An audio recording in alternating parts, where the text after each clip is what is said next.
The eighth main world in the main storyline, and the third in the second arc, takes us to the noble world of Avalon.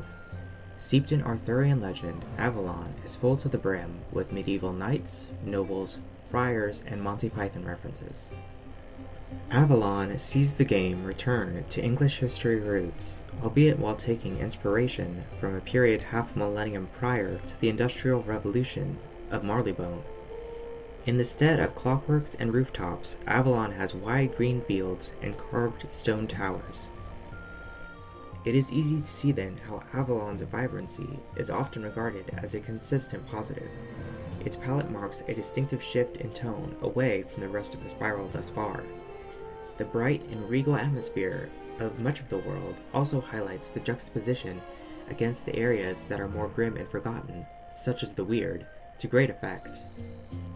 While adventuring my way through Avalon, I began to discover just how thin the veneer of chivalry in this world was. When our wizards arrive, Avalon is a fallen kingdom already. Goblins, redcaps, and giants openly roam the streets, causing mischief and destruction.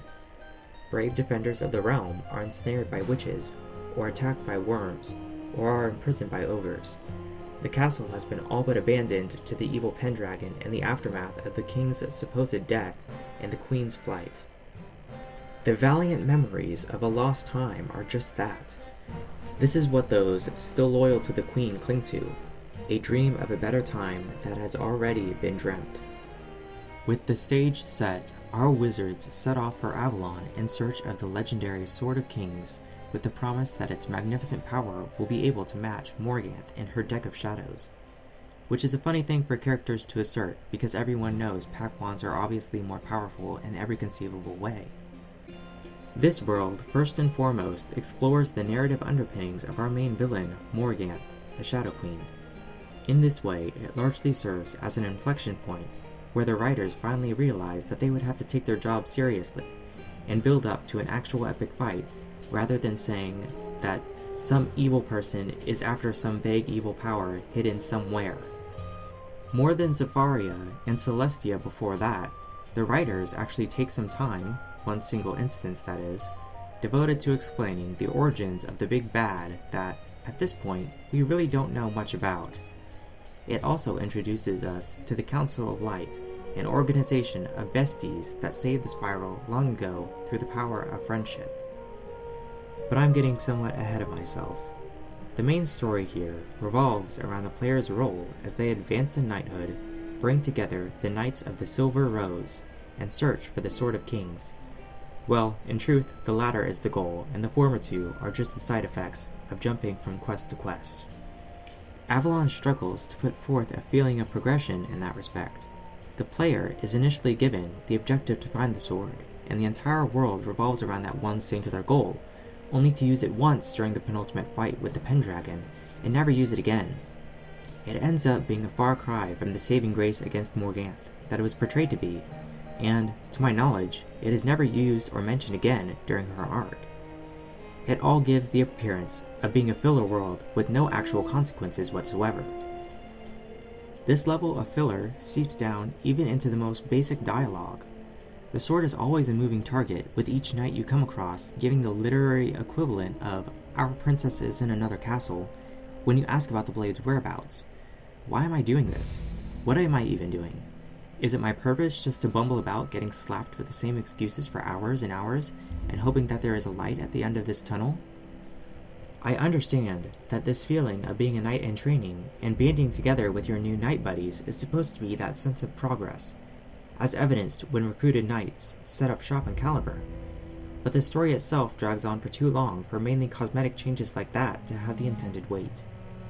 Okay, enough talking about the plot progression of this singular world, let's move on to perhaps the most critical moment within the arc's wider story here, when the plot delves into the relationship between Headmaster Merle Ambrose and his erstwhile student through a flashback dungeon near the world's end. We learn that Morganth was originally an assistant to Ambrose while he worked for King Artorias. Morganth's traitorous brother, Sir Mallory, is also there for some reason, as violent dissidents are apparently allowed to roam the royal keep at will.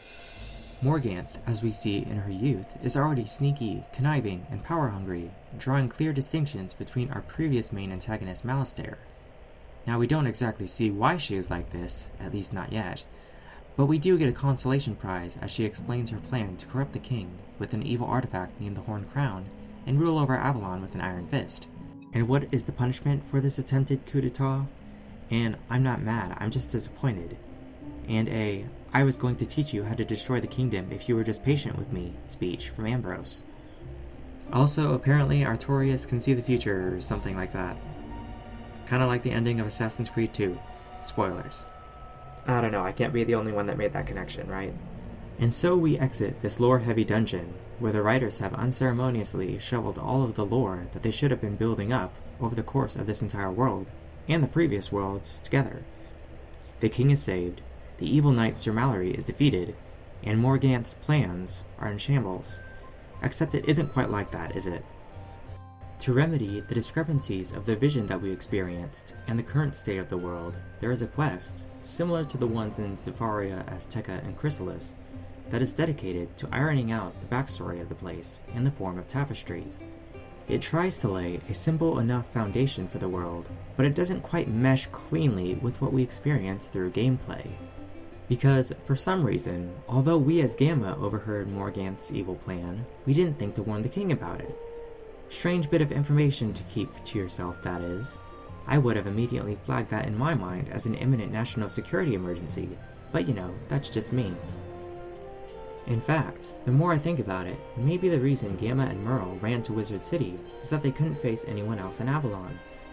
I imagine it would be hard to show yourself while knowing that you had the information to prevent the rise of the twisted monster dictator currently terrorizing the populace. But I'm digressing a little bit. I do commend the writers for at least kicking it into gear and actually trying to make the villain have some depth though. It wasn't nearly as much as I had hoped considering this was Morganth and Merle's homeworld, but it was a good start after the near non-existent context that we got from Zepharia and Celestia. The broader world building takes a less structured approach after Zepharia. There are not separate factions or tribes that dot the world, but rather the story focuses on uniting the disparate peoples to take back their already broken home and restore their rightful ruler. In a sense, I suppose it gives quests a more personable feel, as the player is more focused on helping individuals with their problems and issues, rather than more collective social structures, or dealing with feuding politics. The designers clearly took a more varied approach to the areas. For the first two-thirds of the world, the player bounces around between the High Road, the Wild, the Weird, Caliburn, Dendara, and back again. I can only guess that this was an experiment to try and make the world feel more cohesive and interconnected. Personally though, this just led to me porting around again and again and again, such that it sucked me right out of the experience. When I play a game where I'm supposed to be a heroic protagonist, I'm thrown off when I feel like a courier during most of my playtime. I thought the difficulty though was quite nice. In fact, I would go so far as to say that Avalon has one of the best difficulties of any world in the game. The instances have enough going for them that they don't feel like a cakewalk, and the player is usually at the point that their waterworks or crafted gear isn't feeling nearly as OP as it used to.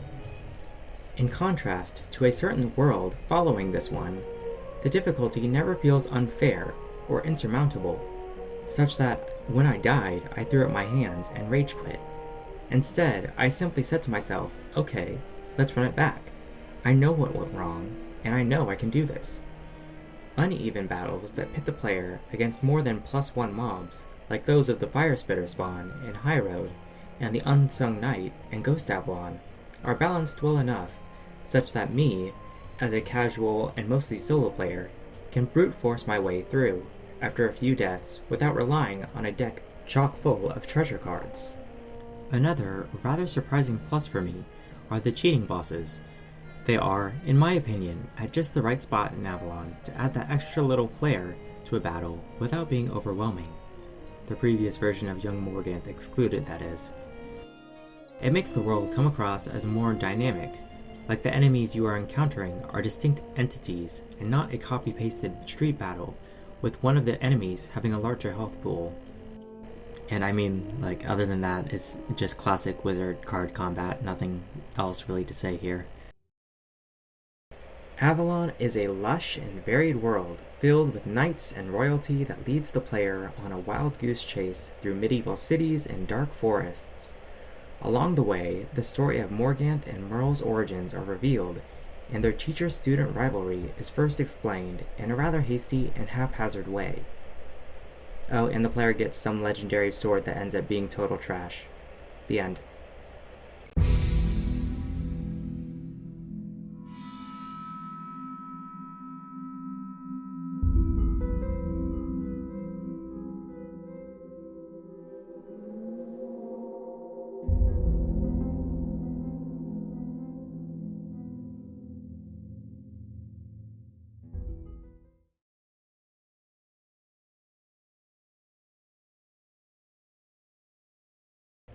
I'm not really sure why 3 of the 4 portals in the sort of hub area lead to, areas right next to each other.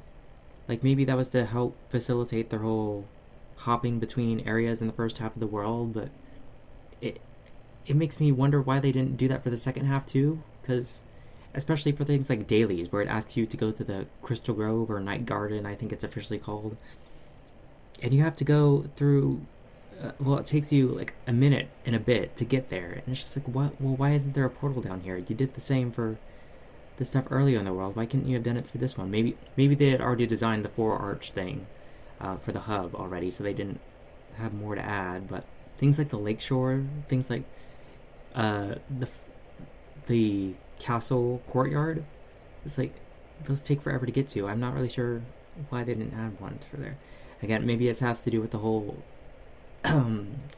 clear distinction that they tried to draw between the first half and the second half of the world. The first half being the more experimental stuff where they wanted to try some things, and the second half being the more traditional, once you finish this area, you're basically done with that area, and then you really don't go back to it at all unless you have some like obscure side quest over there or something.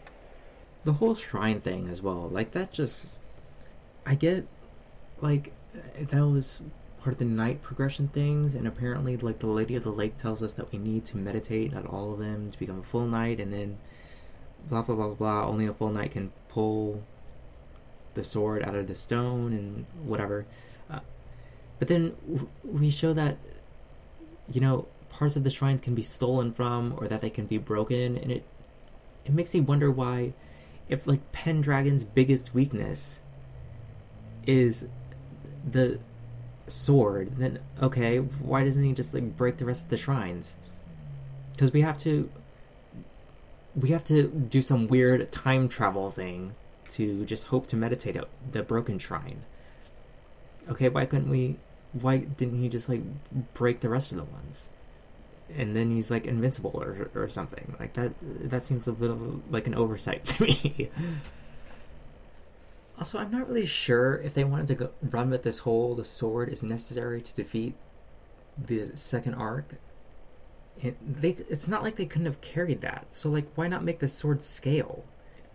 And it doesn't even have to be a good weapon, so they can, still have that sense of getting more powerful as you advance through the worlds. But I feel like having the sword scale would alleviate so many weird lore problems and make Avalon feel like you actually accomplished something there, and you have something, you came out of it with something, or you came out of it with the weapon that you were actually sent there to get. Because as it stands, it's like, oh, you go to Avalon to get the Sword of Kings. Oh, Avalon's finished, and apparently the Sword of Kings is basically useless. So it just strikes me as weird why they didn't implement that as well. I honestly just don't know why so many people love this world so much. To me, it's always come across as very mediocre, very forgettable. I think a lot of people mention the palette a lot, and I guess that's really nice to have a palette cleanser, color-wise. After Zafaria, especially, where everything was like brown and gray and all these like very warm colors. So it's nice to have something vibrant and shiny, but yeah, I just don't see it. I don't see it. I'm not really taken by the mythology either. It's never really been something that interests me, so maybe that's why, but I've never been an Avalon stan. And that's not really to shade you or something if you like Avalon because of how it looks in the atmosphere, because I like it for those things as well. And as I said, it was definitely a welcome sign after Zafaria. And they also did a lot of experimenting with different environments. Like the previous world, it's very different in those sort of landscapes that it plays around with. You have the wild, the weird. You have that underwater section. You have dungeons. You have the Crystal Grove place. You have castles. So it definitely does try to differentiate itself and make itself feel like you're exploring different places, but at the same time feel like it's all connected. So I do applaud it on that front. And there are especially some areas like Black Annie's hut, one of those, I can't remember what she's called, over in the lakeshore where she has that walking crab house. They later made into a house all by itself for players, but that was really cool that you go inside and you battle her in there while it's all moving. Yeah, that was a very nice point. So yes, I do recognize that Avalon has a lot of strengths in that regard. And since I brought up the Black Annie, whatever, I guess I would be remiss if I didn't mention the Jabberwock, because I thought that was a really interesting battle, even when it came out. Just to have all the community thinking about or trying to find out ways to beat it, because it forces you into this one strategy. And up until this point, there hasn't really been many enemies like that, and it's not arduous enough in length or battle where it's like, oh, well, you have to wait 10 minutes before you realize if the strategy is going to work out or not. It's very straightforward that you have to go all out offense to win. And I like that, having to build your deck around a specific enemy, and well, as long as they're used sparingly. Another one that comes to mind was like Marva, or it's actually Mabra apparently, in the Plaza of Conquest over at Dragonspire, where she has those defense wisps that just shield her over and over and over again, and you had to sort of tailor your strategy around that. So, although I feel like I'm frustrated with the encounters when I have them, they really do stick in my mind as like, oh, that was a cool encounter. That's going to stick with me, rather than a random boss that you find in some tower somewhere that nobody's going to remember unless you're looking up on the wiki. So I applaud it for adding a boss like that, especially because he comes back in a later world. I think it was a weird decision to have the king stay alive. I'm not really sure why they did that. In addition to adding the weird two bosses at the end, the black and white dragon, I'm not really sure what the purpose of that was. I feel like there was much more emotional weight behind him dying at the end. Also, what does it mean? Like, apparently, through the Tapestry quest, we learned that Artorias was mortally wounded. So, what? He's not mortally wounded anymore when he comes back? Did the crown heal him? So, we can just use the crown on anybody to heal any wound? Or was it the root sap thing that we got at the end that healed him? But then why didn't they just do that instead of seeing him on his deathbed? It was strange. And the Tapestry quest as well, it mentions that once Artorias would have died, the kingdom would have been in good hands. So it's weird that the writers would have made him survive. Like what's the purpose of that?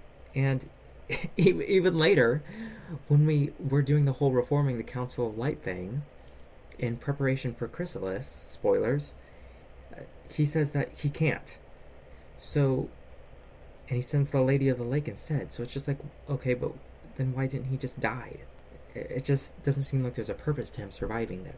Maybe they were trying to save our feels for when we're defeated in the next world or something? I don't know.